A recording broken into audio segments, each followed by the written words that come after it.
HIPAA, right? The Health Insurance Portability and Accountability Act was passed in 1996. And in 1996, there obviously were not iPhones. There were not all of the social media platforms. There were not data brokers all over the place. And so the reason that actually a lot of Americans have their health data out there for sale without them knowing it is because a lot of these companies that collect health data now are not covered by HIPAA. So if you have a telehealth app to meet with some random person with no connection to a HIPAA-covered entity, they can actually turn around and sell your data.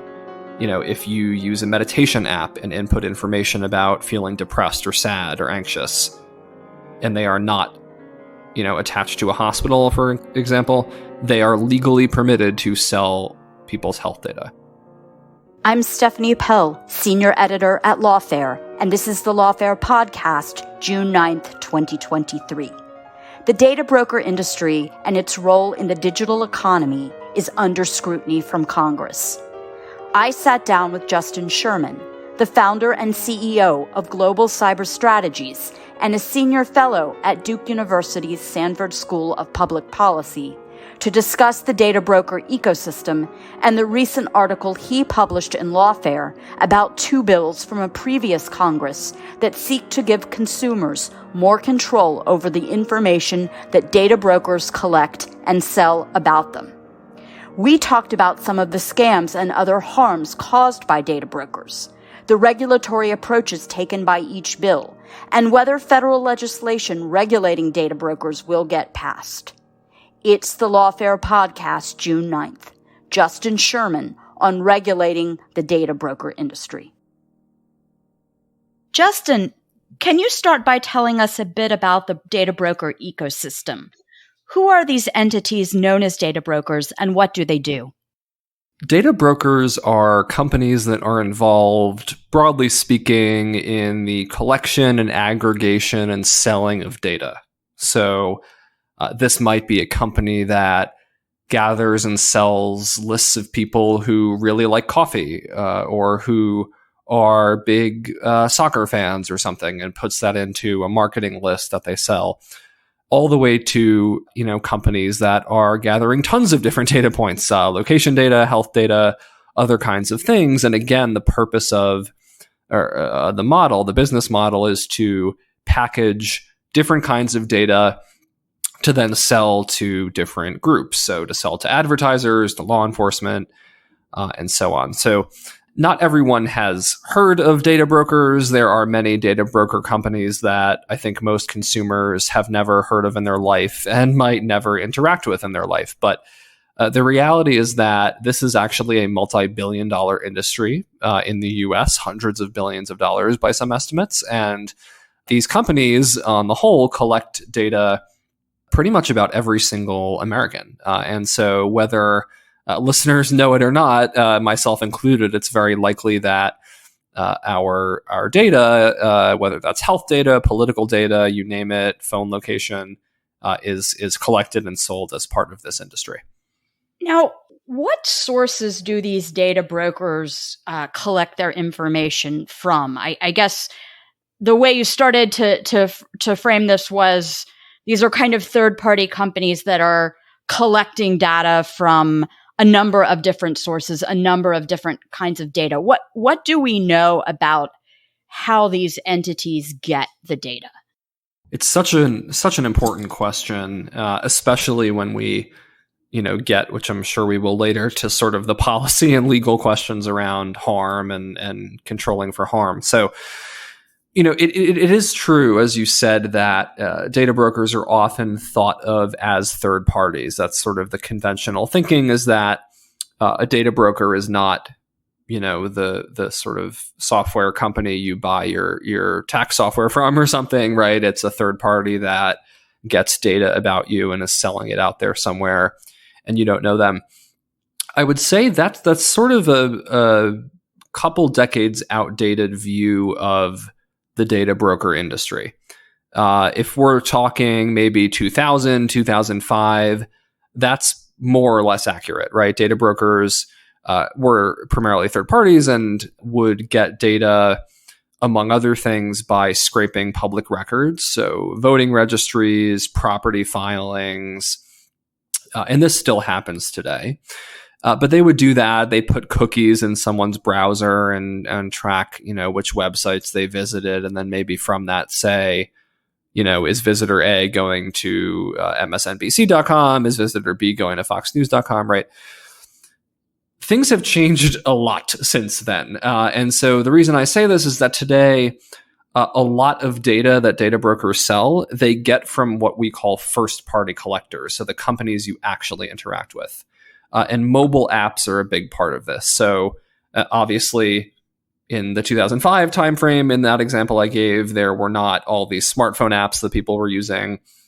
Data brokers did not have as many ways to get data directly on individuals, but today, the number of apps on people's phones alone collect health data, location data, contact information.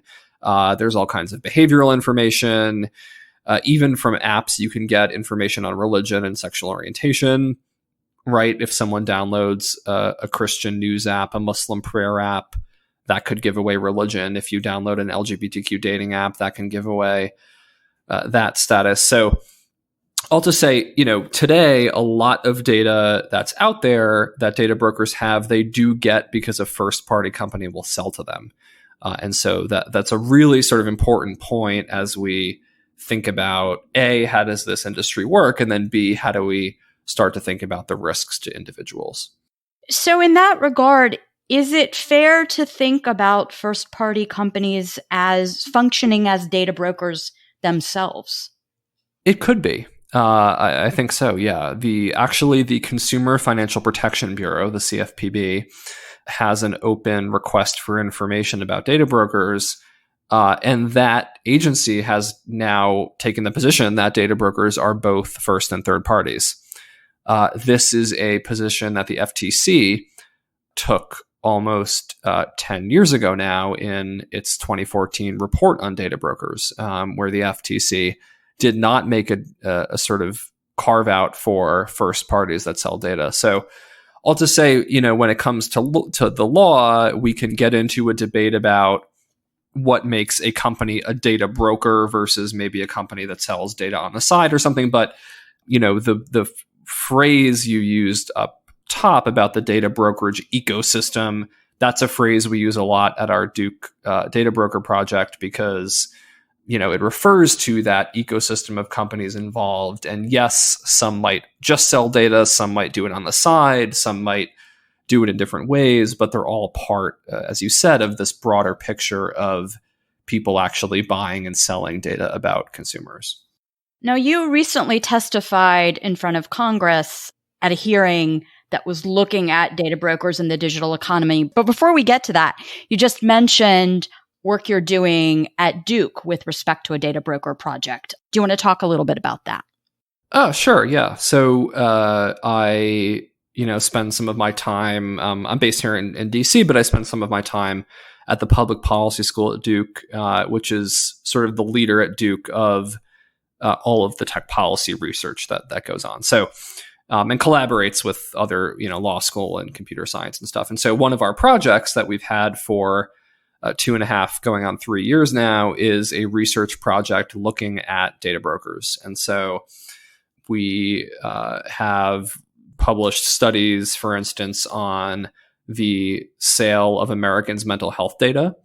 The fact, for instance, that lots of telehealth apps and stuff that exploded during the pandemic are not actually regulated under federal law, so they can sell your health data. We look at the sale of data on the military and different projects, but a lot of what we'll talk about today, and a lot of the stuff I've written that Lawfare has been so kind to run over the years has been on data brokers, has been from this Duke project, and the insights we've gotten as our team actually and the students spend a lot of time studying this ecosystem and actually purchasing data from data brokers.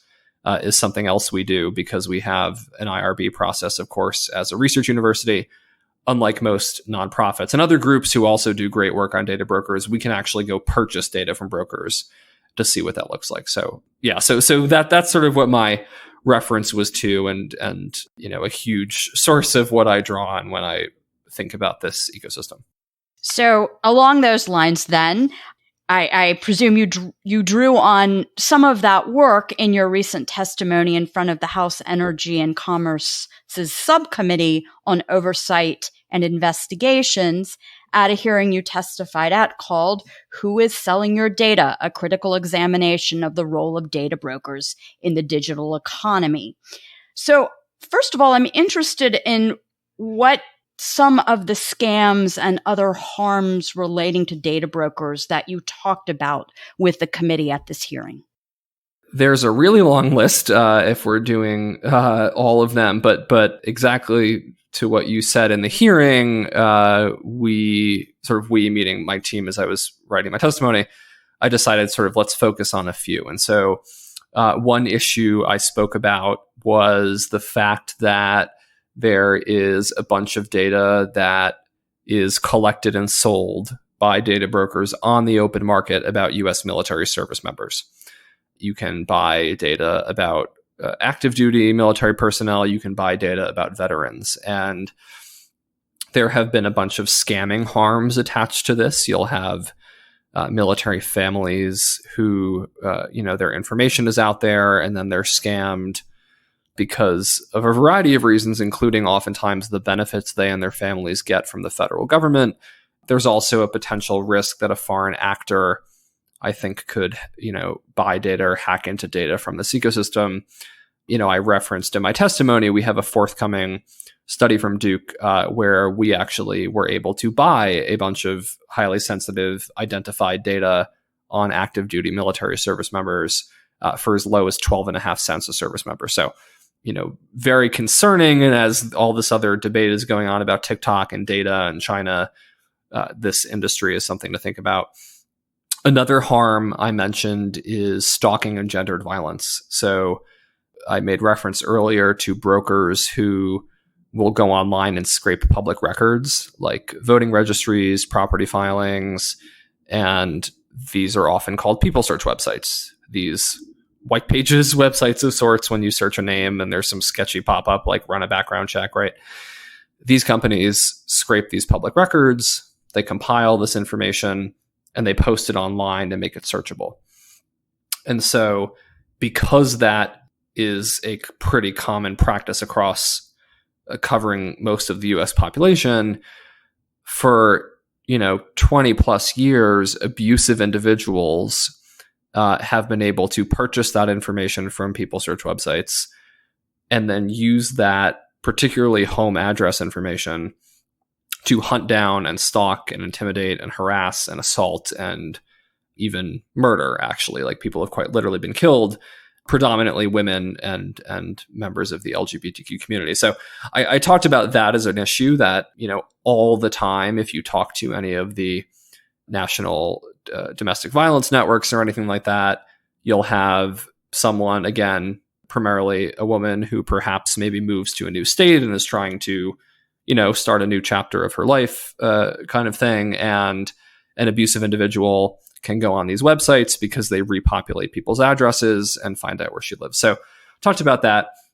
And then the last couple of things I hit on were related to the fact that you can get data on elderly Americans and people with Alzheimer's on the open market. And the Department of Justice actually had a couple of cases on this in 2020 and 2021, where there were 3 data brokers who were collecting a ton of data on elderly Americans and people with Alzheimer's. They were approached by criminal scammers who wanted the data. And for about a decade each, these companies sold that data knowingly to criminal scammers. And I say knowingly, it's like actually quite insane if you go read the filings that the companies knew about it. But what this enabled them to do is then to say who's really gullible in the US population because they are suffering from Alzheimer's or dementia, and then target them. And people had millions of dollars stolen from them collectively. There was one large data broker that sold data on over 30 million of these vulnerable people to a variety of criminals. So So hit on all of those. And again, these are just some examples of the harms. I should also say, if you want to read more about this, a lot of this is up on the Lawfare site. And my colleague, Alastair Simmons, and I, a student at Duke, have written a lot on the Alzheimer's scams. But again, just trying to say, okay, this is a really huge opaque ecosystem. How can we actually articulate this in a way that resonates with the committee members? And I'm curious, were there particular stories or issues that seem to resonate particularly strongly with the members? And is it fair to say that the concerns over data brokers are in fact a bipartisan issue? I do think it's bipartisan. I'll go in reverse order on these questions. I do think it's bipartisan, and this will feed into the first part, which is that we have yet to, obviously, as there are too many issues going on, right? And any of us who study anything, it's easy to get in our bubble and forget there's 80 million other things going on. So, certainly there are plenty of offices where data brokers are not on their radar because they have lots of other things they're thinking about and working on or worrying about. But I really do mean this, like, even in our Duke project in the last few years, we have yet to have a case where we spend a bunch of time with a congressional office and they do not walk away concerned about this ecosystem. And I have been very pleasantly surprised by the amount of bipartisan interest in things like the sale of health data.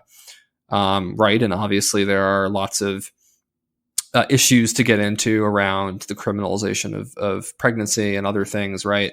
That, follow political divides and partisan divides. But like, even issues like that, where we've had really great conversations with Democrats and Republicans, and this came out at the hearing about, okay, both parties agreed, almost 30 years ago that we need a federal health data law that has some privacy controls. Like, how is it that we have all these companies who are not regulated who can sell health data? So that's all been bipartisan. In terms of the issues that have resonated most, that is one of them. Health data has really been one that's hit hard, I think, in a bunch of offices, especially when we talk about the fact that you can purchase data about people who are suffering from Alzheimer's and dementia and use that to scam them, which has happened, as I mentioned, many, many times and is really just horrific, honestly, and extremely exploitative. And so that's really landed. The issues related to stalking also resonate. And another one that really, I'll say, has been one that came up at the hearing and come up more lately is national security. And I think it was actually Representative McMorris Rogers in the hearing I did, who she led the separate TikTok CEO hearing, right? Who asked something like, okay, I'm concerned about the Chinese government potentially accessing data through an application like TikTok. Is it possible that, the Chinese government could exploit, the data broker industry, whether by buying through a front company data on Americans or hacking in and taking data on the military or something?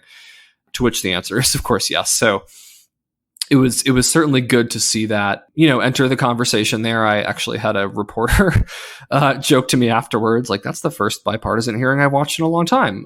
But it also wasn't in this narrow privacy context, because I think actually the House Energy Commerce Committee has been doing a bunch of hearings that on privacy that have been strongly bipartisan in the last several months. And that's there's a lot of gridlock and inaction everywhere else, but that's at least good to see, I think. So I want to touch a bit more on the issues of the data broker industry and specifically health data. You've been looking and writing on this issue for a while. Are there particular problems or examples that you would like to share with our listeners? Absolutely. So you can go online and you can get data. You can purchase data about Americans' health conditions. You can buy data about Americans' health conditions with their names attached. And when I say health conditions, I mean lists of people with cancer, lists of people with diabetes, lists of people suffering, as I said, from Alzheimer's and dementia. You can get lists of people who take antidepressants. You can get lists of people who have had strokes or who have been sexually assaulted even.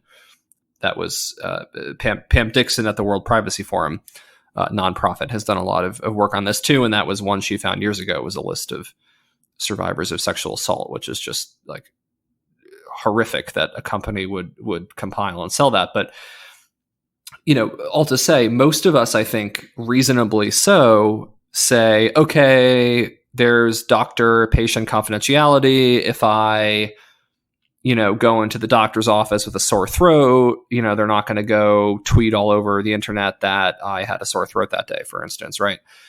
And of course, there are other gaps in confidentiality as referenced with stuff going on in the country right now. But people sort of assume, okay, I go into the urgent care, I talk to my, kid's pediatrician, there are controls around that. And that's true, there are. The problem, though, is that the law that puts those in place is outdated. The HIPAA, right, the Health Insurance Portability and Accountability Act, was passed in 1996. And in 1996, there obviously were not iPhones. There were not all of the social media platforms. There were not data brokers all over the place. And so the reason that actually a lot of Americans have their health data out there for sale without them knowing it is because a lot of these companies that collect health data now are not covered by HIPAA. So if you have a telehealth app to meet with some random person with no connection to a HIPAA covered entity, they can actually turn around and sell your data. If you use a meditation app and input information about feeling depressed or sad or anxious, and they are not, attached to a hospital, for example, they are legally permitted to sell people's health data. And this happens. The FTC has done some recent cases against, for instance, GoodRx, the prescription drug provider website. Millions of Americans use this company. Probably zero of those people knew that GoodRx was turning around and sharing people's health conditions with third parties. So I say all this to say there's a lot of health data out there that none of us know is out there. We had a student, Joanne Kim, find all of this mental health data you could go buy, like literally specific antidepressant prescriptions that people were taking, and people with anxiety, PTSD, OCD, you name it. And so there really is this enormous ecosystem for this data. It's there because people, companies, health insurance firms, whatever, will pay for it. But most of us, actually, myself included, really have no idea of the scope of the stuff that's out there.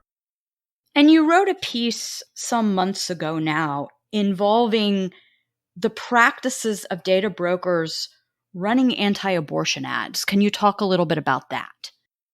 Yes, there was a case. I wrote about this recently, although the incident that I was talking about happened, I think, back in 2015, I want to say.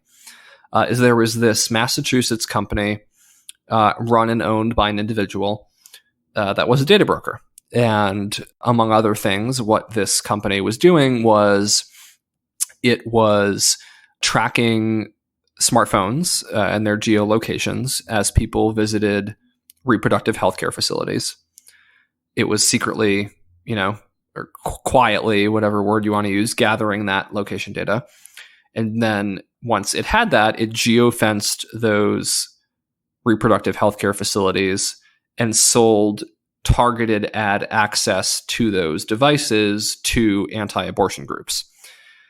All to say, the product of this was that this company based out of Massachusetts was doing this in a few different states, and women literally sitting in, for example, abortion clinic waiting rooms would get these extremely manipulative ads delivered right onto their phone.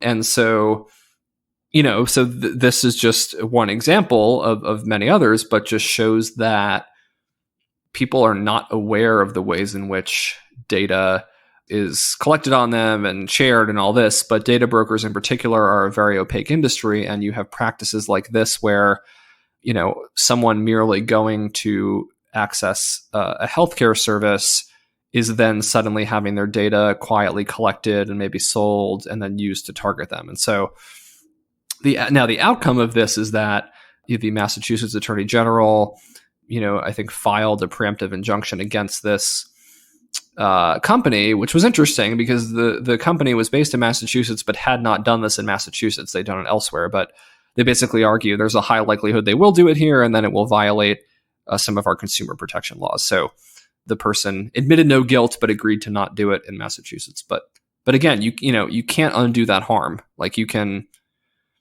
do injunctions for a company after the fact. You can fine a company after the fact, but regardless of what kind of healthcare someone is accessing, if someone is in the process of making a healthcare decision and a data broker enables someone to target them to try and manipulate that decision in the moment, like you're already too late. And so I think that just really is a great illustration, a horrible example, but a great illustration of some of the risks here.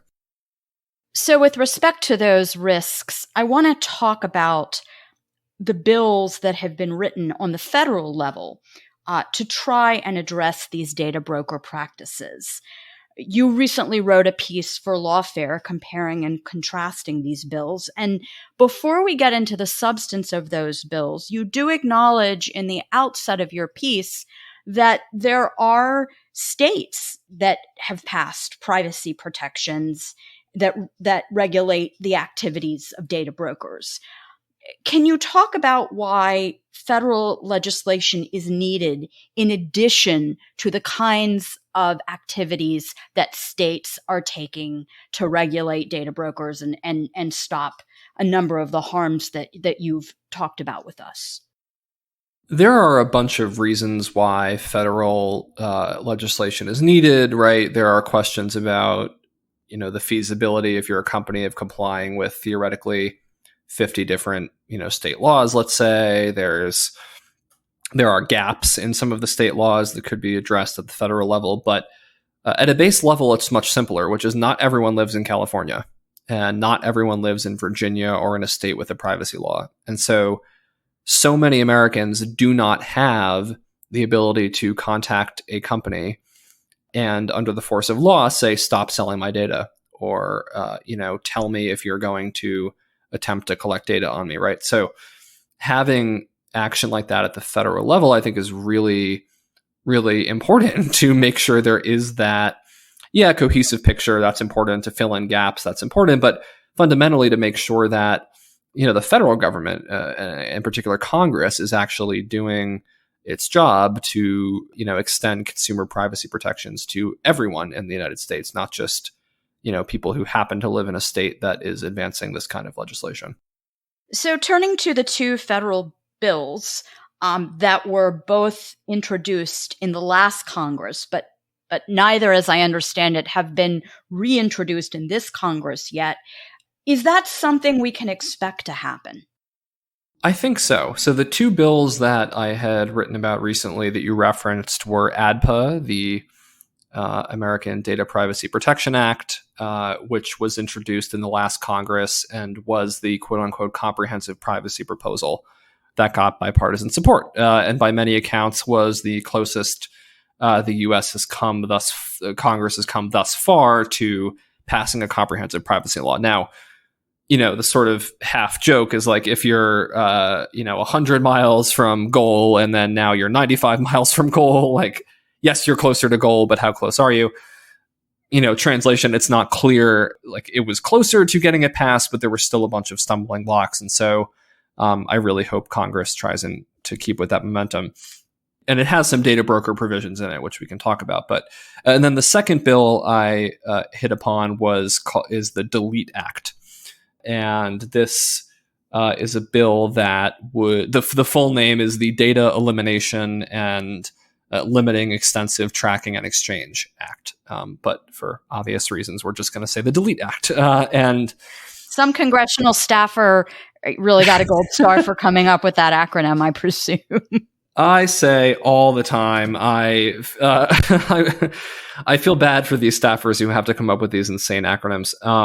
And there are far crazier ones we can get into another time. But so we'll say the Delete Act. But the Delete Act would set up a national registry run by the FTC to have a centralized opt-out system for third-party data brokers. So at a high level, that's kind of what's also in ADPA, the Comprehensive Privacy Proposal.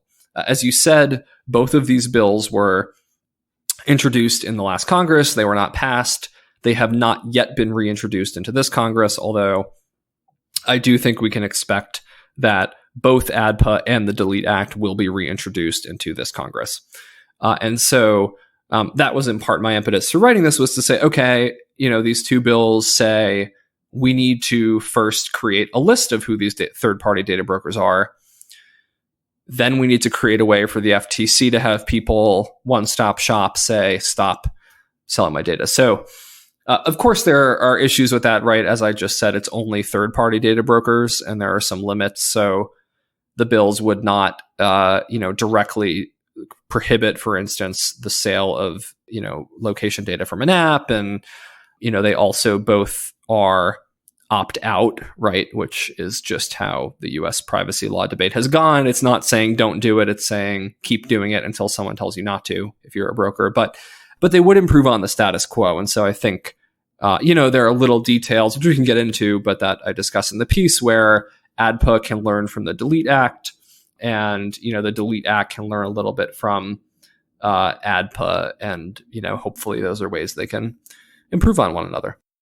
So let's talk a little bit more about the approach to regulation that ADPA takes.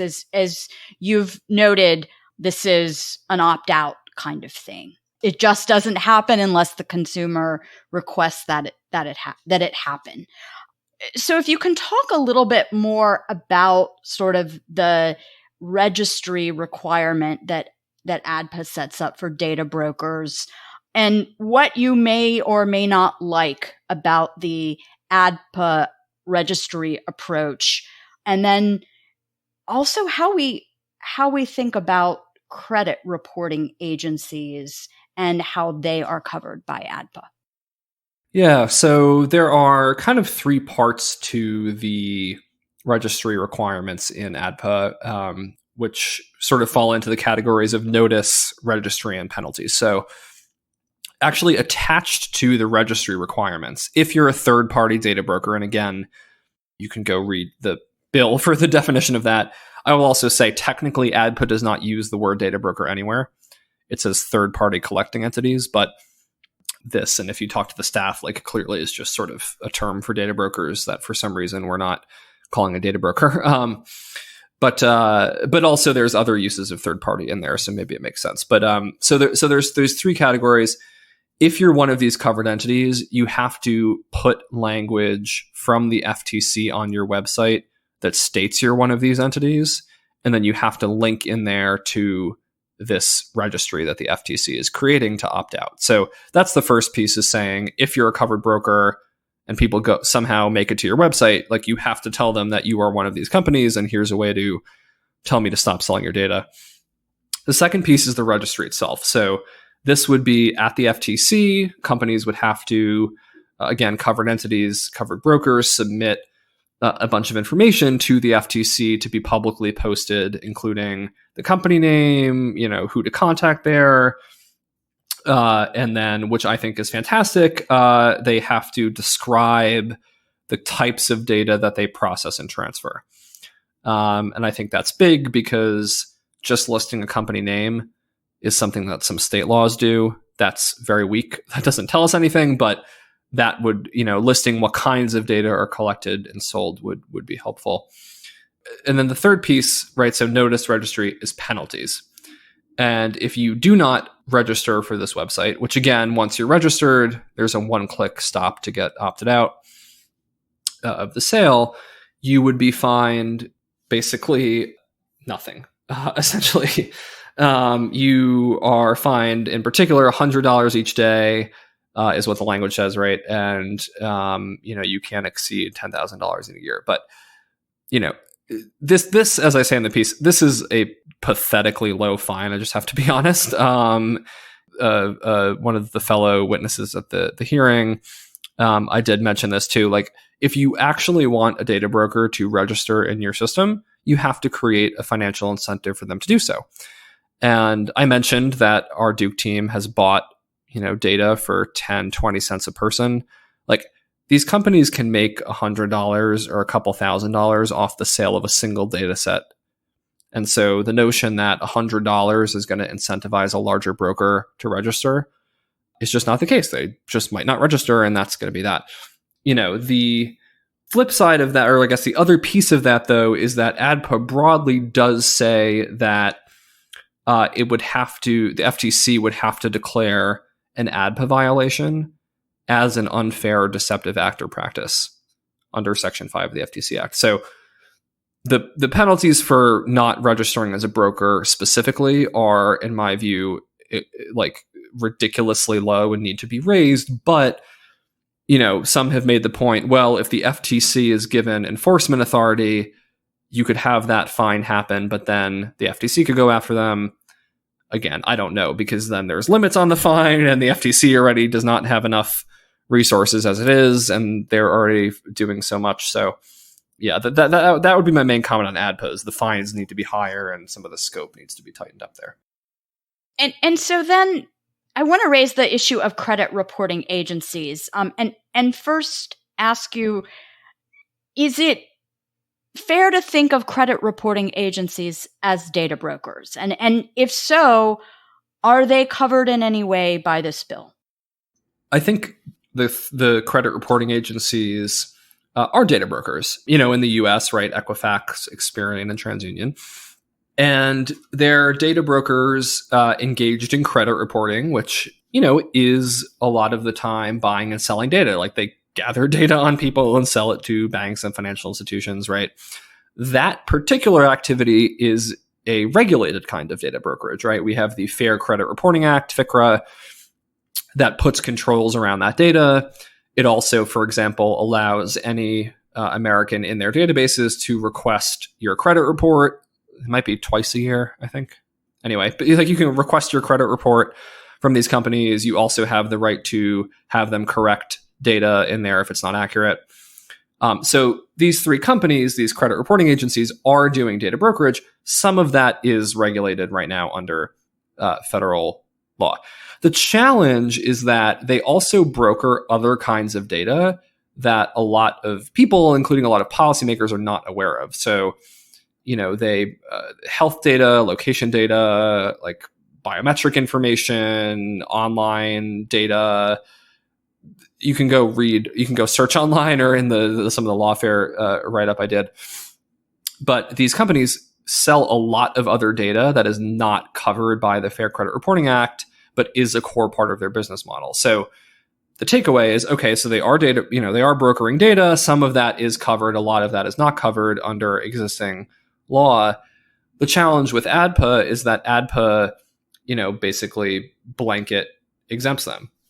So, that makes sense in the Fair Credit Reporting Act sense, right? To say, okay, even if this company like TransUnion is a data broker, there's already a process for people to submit correction requests or whatever. We're not going to interfere with that. But the problem is these same companies are also doing a bunch of stuff that's not regulated. That's exactly what ADPA is trying to get at, like selling geolocation data. And so I think that's something that the bill needs to address, is to say, okay, we can deconflict with the Fair Credit Reporting Act, but if we're trying to say we need controls around the sale of data, you can't ignore these multi-billion-dollar companies who are also selling other kinds of information that's not covered. So I also want you to talk a little bit about how the bill addresses de-identified data, and maybe start out by telling us what we mean, or how should we understand the concept of de-identified data, at least as the bill appears to understand it. Yeah, this is something that comes up in, most privacy bill discussions, which is, okay, what if a company takes a name off a piece of data? Or what if a company uses a statistical technique like differential privacy to add noise to data to sort of mask who the actual person is? Like, shouldn't that be carved out? Shouldn't we want companies to be doing that? And so, much like these many other bills, ADPA also has exemptions for what it calls de-identified data. And so, at its core, that is roughly defined as information that, is not already linked or reasonably linked to a person, or to a person's device. But it also has a couple other measures that usually aren't in these bills. Usually most bills stop there. But ADPA says, in addition to that, in order to get an exemption, a company has to take reasonable measures to ensure the data can't be re-identified, publicly commit to process and transfer the information de-identified and to not attempt to re-identify it. And then third, to contractually obligate anybody that gets the data from the company to comply with all of those other things to make sure it's de-identified, et cetera. So, in practice, I still have issues with these kinds of things because the law, as with anything, surprise, but like in this area, especially with data, the law is well behind where the technology is. And even a lot of privacy lawyers will still talk about de-identification, in my mind, like it's 2010, and like not really looking at all of the literature that exists from computer science researchers about how easy it is to combine data to re-identify people. So my sort of view on that is like that's a challenge with all of these privacy proposals. I think ADPA could still be strengthened further there, but I do think ADPA is better than some other bills on this because, as I said, they add all these other requirements. If you're going to, as a company, have quote unquote de-identified data, you have to put it in your contracts. You have to promise you're not going to re-identify it, right? You have to do all these extra steps to make sure that that's actually the case. So let's turn now to the Delete Act, which you indicated is a very focused bill specifically on regulating the practice of data brokers. It's not sort of the broad privacy bill that ADPA is. What regulatory approach does the Delete Act take? And maybe compare and contrast its data broker registry to ADPA's. Yeah, so the Delete Act is in fact more targeted.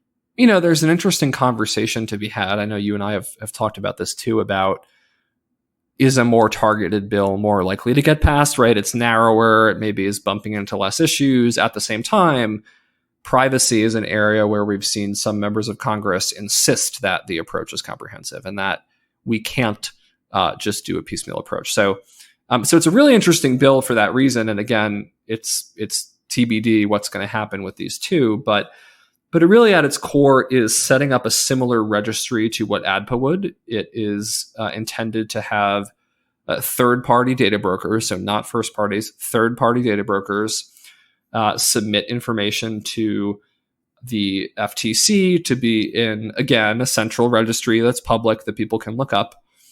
And the Delete Act is good because the Delete Act would require brokers to submit even more information than ADPA would. So again, a broker might submit their name and their address and contact information, but they also will have to tell the FTC whether they have limits on opting out, whether an individual can authorize a third party to opt out for them, which could potentially enable more automation of opt-out requests, for instance.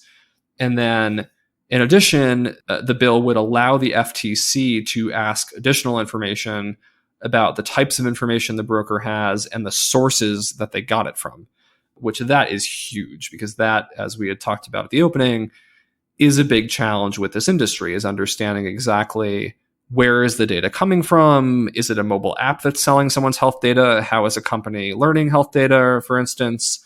So, for the Delete Act to say, we're going to make these brokers register and submit where they're getting their data is really big. And then there's all these other things they'd have to submit to, such as whether they have a credentialing process for selling data. So that I think is great. That's an example, as I referenced, of where ADPA can learn from the Delete Act. Like, I don't think that would be too controversial at this point for ADPA to add in a few more bullet points about information that should be in the registry if the registry is already there. So that's certainly, I think, a positive thing. And then, can I follow up just a bit on that point, because it seems, and feel free to disagree with me, but how these data brokers and from what sources they are collecting their information seems to be a really critical piece of information if Congress or other regulators, want to do a better job of regulating across the ecosystem. Would you agree with that? I mean, is that information that is like really critical to have going forward, if we're going to continue to watch how this industry develops and find good ways to regulate to protect consumers? It absolutely is. And again, it's such an important piece of information to understand where do data brokers get data from. And it's very opaque, right? Our research team at Duke, we have bought data. Sometimes when you do, there's confidentiality terms from the broker. There are data brokers who will make you sign an NDA before you even talk to them about what data they have. So there are many efforts by the industry to make it hard for consumers, for regulators, for policymakers to understand where data is actually coming from. I personally think if most members of Congress working on tech issues were aware of how many apps sell data, like literally just turn right around and sell data about their users, they would be shocked. Because this happens all the time. There are hundreds, thousands of apps in any particular vertical that sell data. And, there's been some reporting, for instance, that if you're an app that collects geolocation on your users, you might be able to make thousands or $10,000 a month giving that over to a broker. So if you're some app developer who's, busy working on your app, that is a massive financial incentive to do a little bit of work, make a bunch of money, and people's data gets then turned around and sold. So yeah, so I completely agree that having that in there is a huge thing. I did like a whole paragraph or two on that in the article. On why that's a really important provision. And I really, really think ADPA should add that in. Again, as you said, if you're thinking about the ecosystem, just understanding where the data is flowing is a really essential piece for a legislator that way and a regulator. That way, where to target your legislation itself and then where to subsequently target your enforcement actions.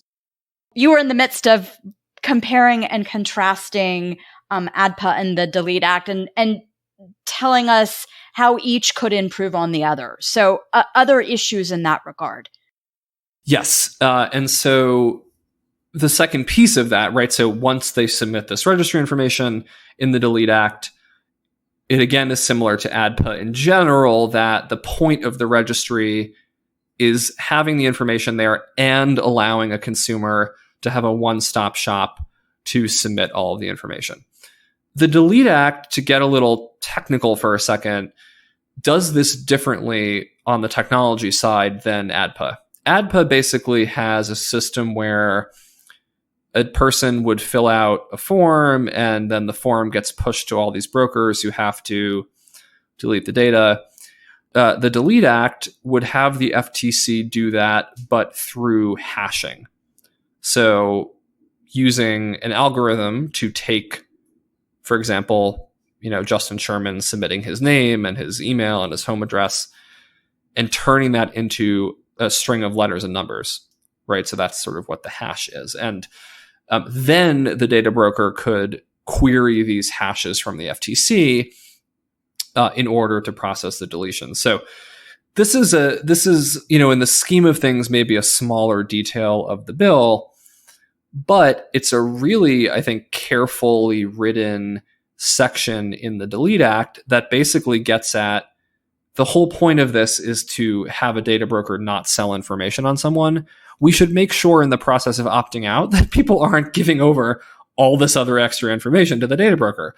And so that's kind of the impetus behind, okay, let's not just sort of, email blast them or whatever it is with people's information.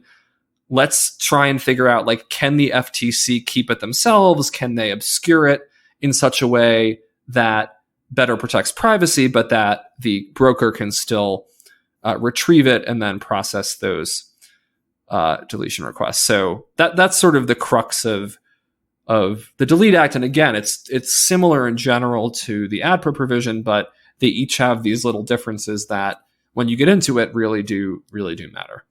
So you touched on this a little bit a few minutes ago, but I want to return to the discussion on sort of assessing a path for either of these bills to be reintroduced and passed. I suppose reintroduction is the easy part.